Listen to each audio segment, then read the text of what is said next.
This is the Cholo News Report for Monday 30 April 2018.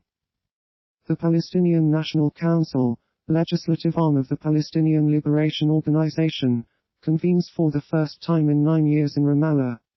The agenda includes voting in a new 18-member PLO Executive Committee, transforming the Palestinian Authority in the West Bank into a separate state, and cessation of ties with Israel. Gazan rivals Hamas are not invited. Dominant Palestinian faction, Fatah, decided to push ahead with convening the PNC, despite the Popular Front for the Liberation of Palestine boycotting the meeting. PLO's Executive Committee member Saeb Erekat told Al Jazeera that this meeting is a turning point for the Palestinians in this critical junction.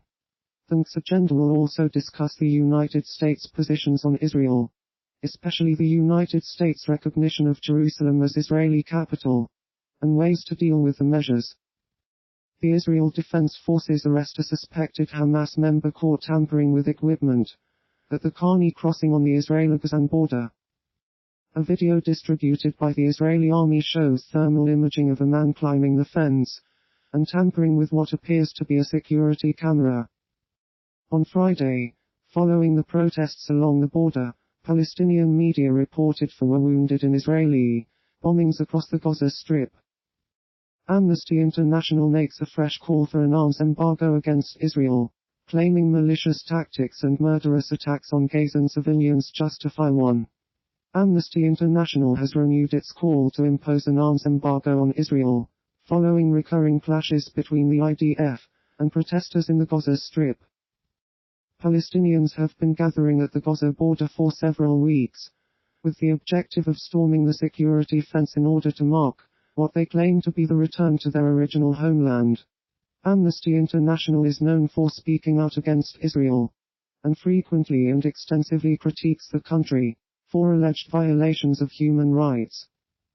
The Syrian army, along with what is believed to be Iranian-backed militias, capture villages east of the Euphrates River near the city of Deir Ezzar, that were under the control by Kurdish forces, in a rare clash with the Syrian Democratic Forces, prompting retaliatory U.S. LED coalition strikes on government forces.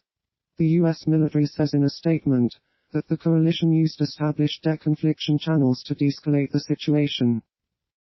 The U.S. backed proxy forces spearheaded by the YPG, since last year control much of the territory east of the Euphrates in Deir al-Ezzar province, as part of a major aerial and ground campaign led by the Pentagon that drove Islamic State militants from eastern Syria and their former de facto capital Raqqa. The Russian-backed Syrian army has rarely clashed with SDF forces in its campaign against Islamic State, and had kept away from their areas east of the Euphrates, focusing on regaining territory from the militants west of the river. Later, the territory is recaptured by U.S. backed forces in a counterattack spearheaded by the YPG with help from U.S. LED coalition jets that took off from American bases in northern Syria.